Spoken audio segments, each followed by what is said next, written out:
13 настай миний ээж. Ээж маань уран нуграач. Бүгд минут гоёж шүү.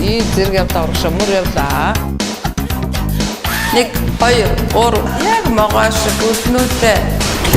Багш та биднийг могоо шиг хөдлөх ёстой гэсэн.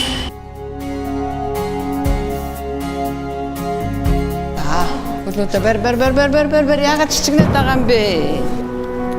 Миний охин яагаад бэлтгэлтэй явахгүй байгаа?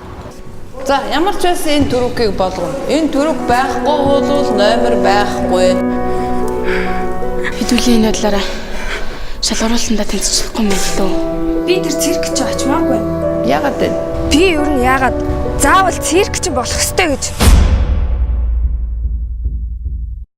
Эхнэр охин хоёроо ингэж мартаж болд юм уу? Би аавыгаа санаад байна.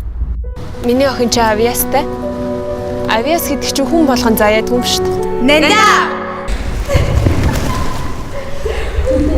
Заавал чадна.